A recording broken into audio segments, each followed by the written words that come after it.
Chagwa, the Deputy President, a good man and a honest man.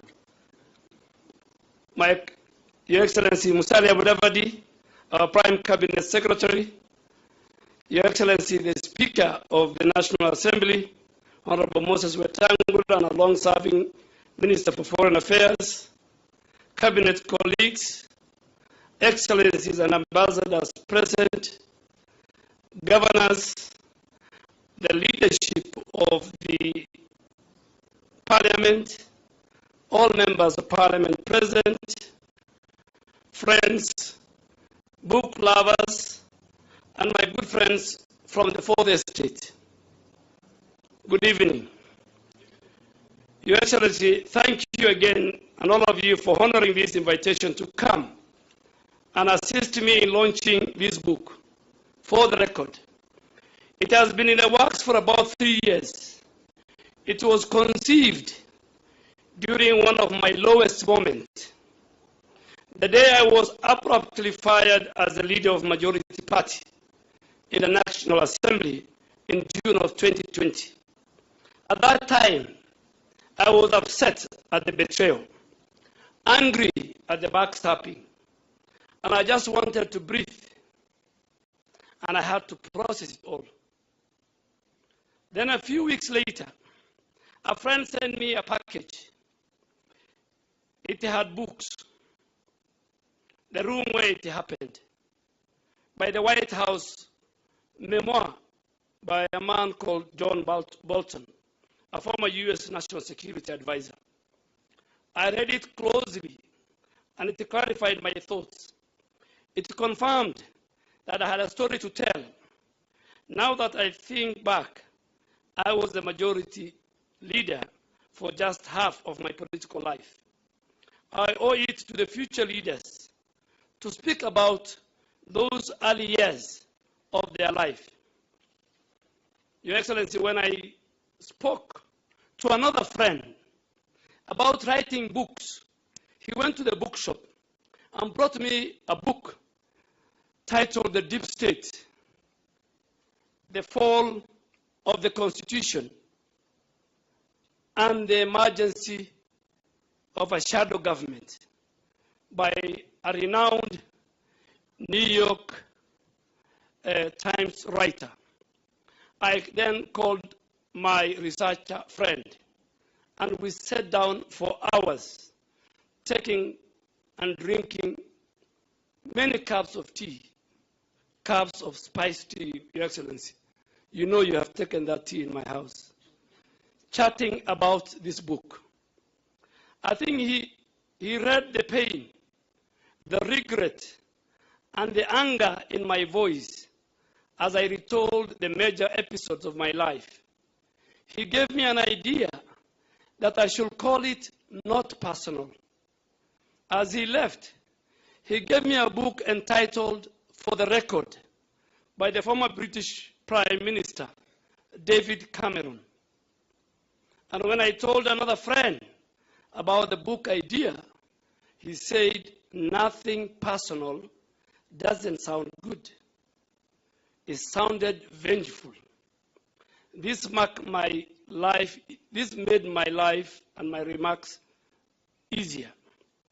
I called the book For the Record because I worked in a house of records and I wanted to put everything on the record. Anyway, after 3 years in the works, this book is here, ready for launch. Today, Your Excellency, is a special day. I am so happy to be standing here to lift the veil about the country's politics and its leadership.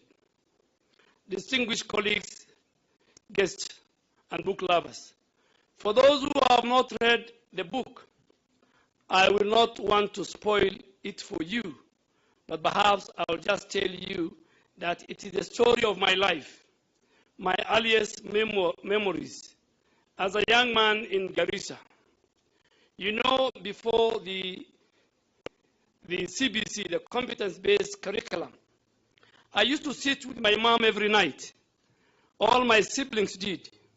She did not go to school, but she used to check our homework after it was marked. She knew which questions I had answered incorrectly, and she taught me something which I apply to my family today. Also check that people know what they're doing and that they're doing it correctly. For instance, I don't speak French, but I harass my children when I see a cross or an X on their French homework. Those who have worked with me know that I seek to understand everything.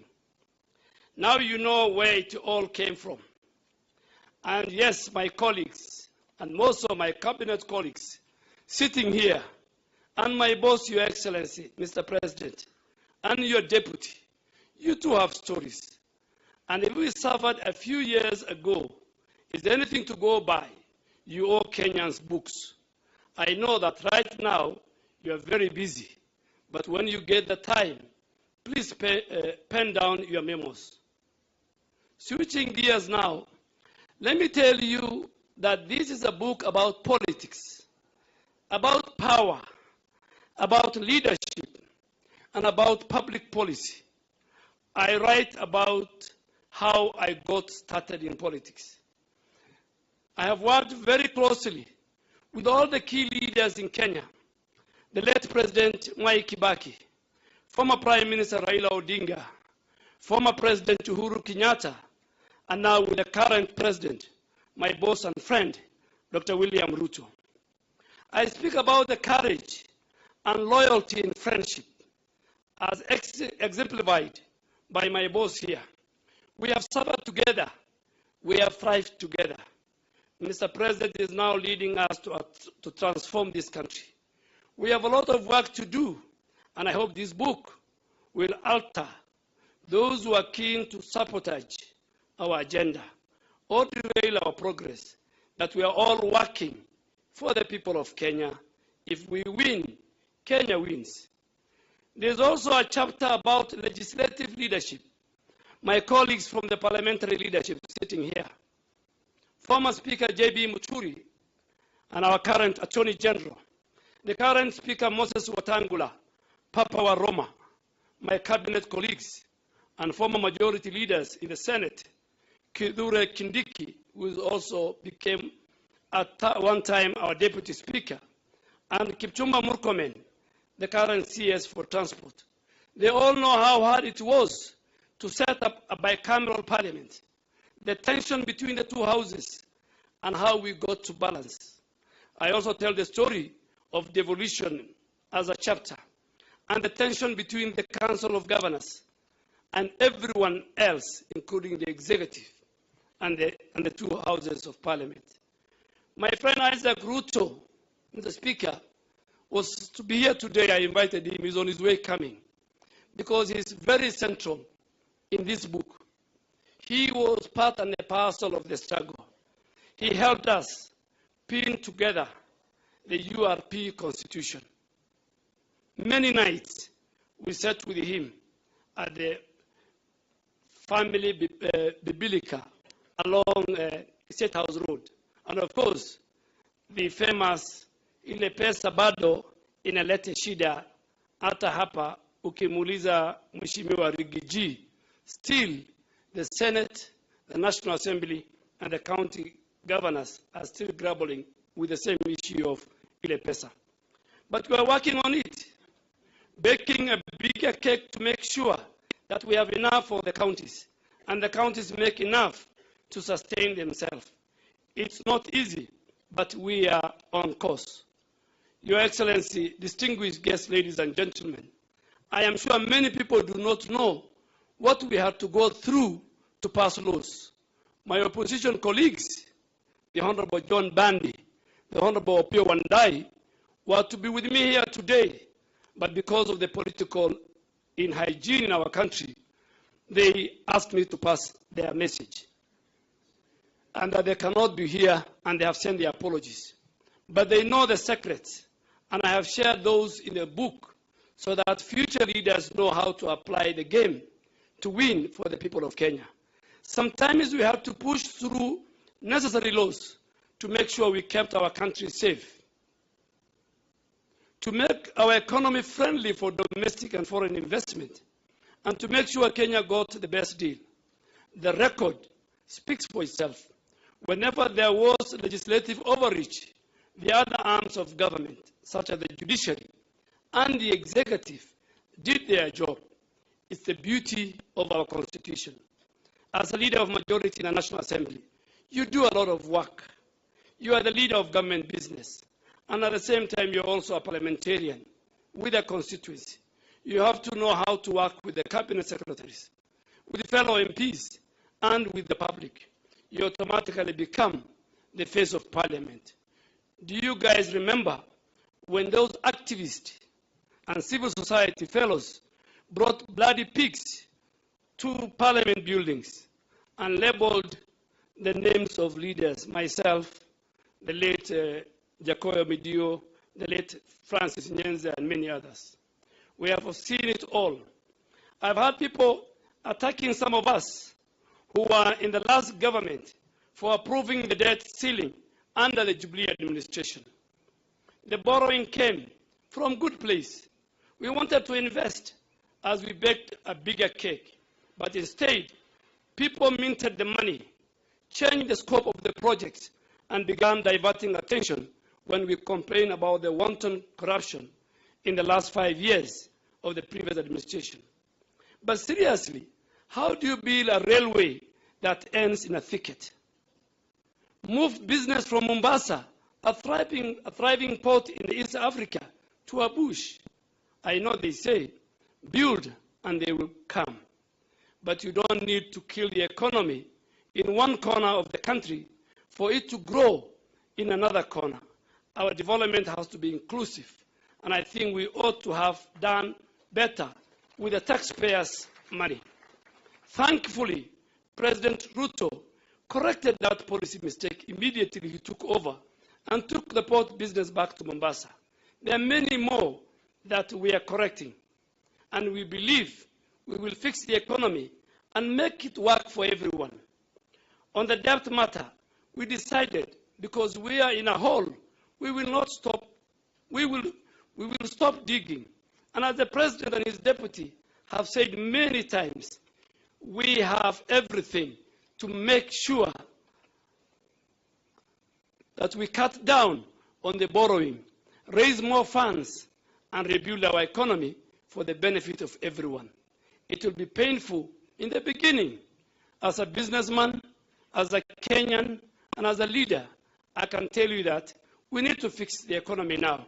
We have to find money to pay the debts and grow our economy. And we can no longer borrow from Peter to pay Paul. Your Excellency, distinguished ladies and gentlemen, the Cabinet Secretary, Honorable Musalia Mudavadi, is here. He appears in one of my important chapters. He knows the story of 2013. He bought a copy of my book a few days ago. I did not tell him the inside story of the Madimoni scandal.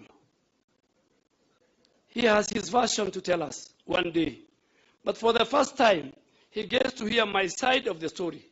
Maybe Honorable Musalia, when he gets the chance to speak today, he will tell us his side of the story of the Madimoni scandal.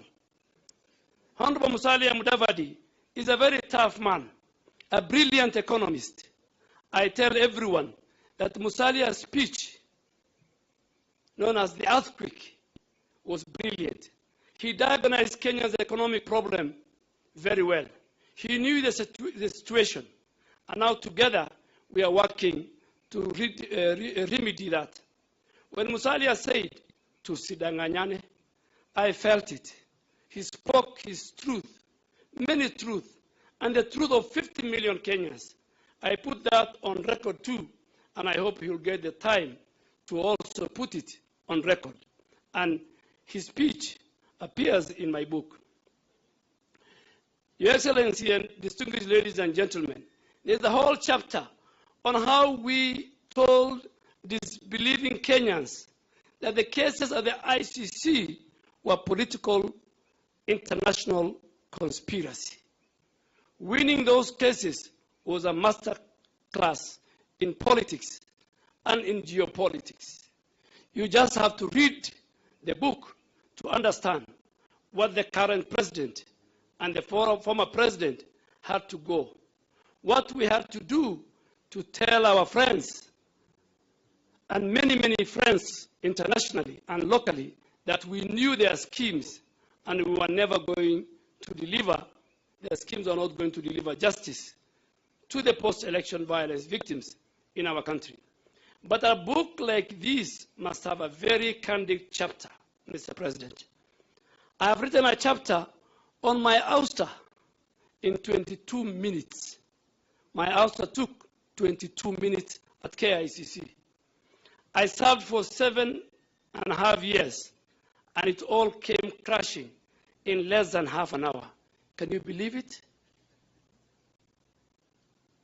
What could this book be without the inside story of the handshake and the suffering method out to my colleagues and Kenyans in the dying days of the Jubilee administration?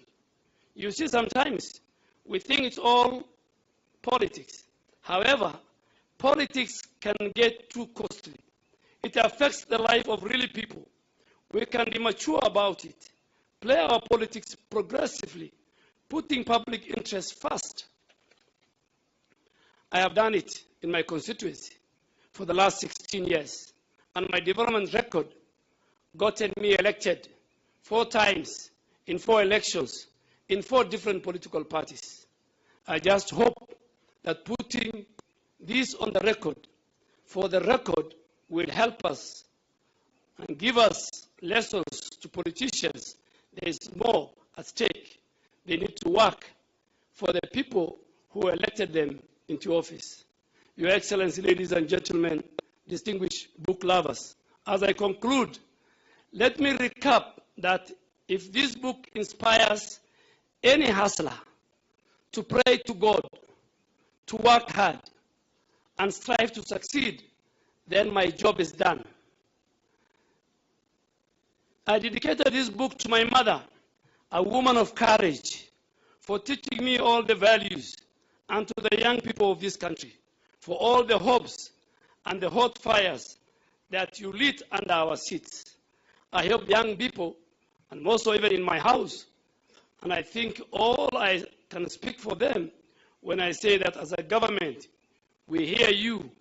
We will do everything we can under the leadership of our president to make sure you achieve your dreams.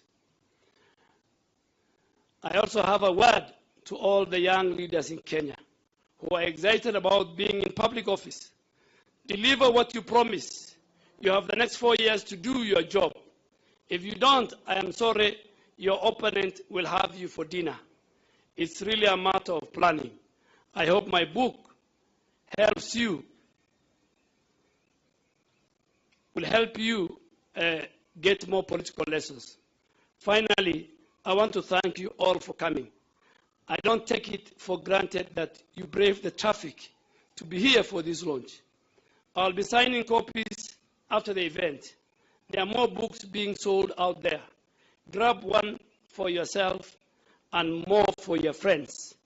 You can still get the book from my website, www.adenduale.com, or from Nuria Bookshop, Prestige Bookshop, Yaya Bookstop, Kibanga Books, and many others. Your Excellency, and under my conclusion, let me pay tribute to men and friends who sit here, who played the ultimate role in a very difficult journey. The Honorable Minister for Interior, Professor Kindiki. He appears in my book at one page or one chapter as a brilliant constitutional lawyer who spent with us many days and nights at The Hague. And on another chapters, he appears as a leader of majority who became a victim of the deep state and the systems. And just because we happen to be your friend, when we did choose to be a friend, we all found ourselves in the space of politics. The Honorable Kipchumba Murkomen, the Honorable Cecily Mbarire, the Honorable Aaron Choriot, Your Excellency, who you remember, he came to the House through a by-election. And I remember there was a Kericho by-election and a Malindi by-election, when in one of my chapters, I received a 411, where myself and Honorable Kipchumba Murkomen and others were implicated in a certain issues. So that chapter, I don't want to read for you that chapter, and that chapter, Your Excellency, is called "You Have Touched a Life Wire" in my book. Your Excellency, the former Speaker of the National Assembly, J.B. Muturi, has a lot of places in my book. Advice he gave to the former president when our colleagues in the Senate were replaced, and now the knife was coming for those of us. And of all, the day that there was changes in the National Assembly, Your Excellency, the only person I felt for was the Honorable Cecily Mbarire, the governor of Embu now. I said they should have left this lady alone. Those of us, when we go home, we can still survive. Your Excellency, our great Deputy President, a man of serious words. And today somebody told me, the only other politician we expect to write a book like yours is Rigiji. He is a man of the truth. So we expect Honorable Rigathi. Our two brothers, Your Excellency, Honorable Musalia Mudavadi and Honorable Moses Wetangula. The earthquake, the conference that we went to Bomas, and the speech he gave, and the leaders who ran away when they saw you, is well documented, Your Excellency, in this book. Your Excellency, your speech at both Bomas 1 and Bomas 2 is well documented. And when I look at that speech you gave, the first Bomas, Your Excellency, at least we were there, myself and Honorable Kipchumba spoke. But in the second Bomas, because we were no longer part of their club, you are the only one who was there. And we felt for you as we watched from the TV screens that what will they do to this man? But God gave you the courage and the patience, and you took a lot of time. I drew a lot of lessons from your patience. They were heckling you, and you would say, so is it?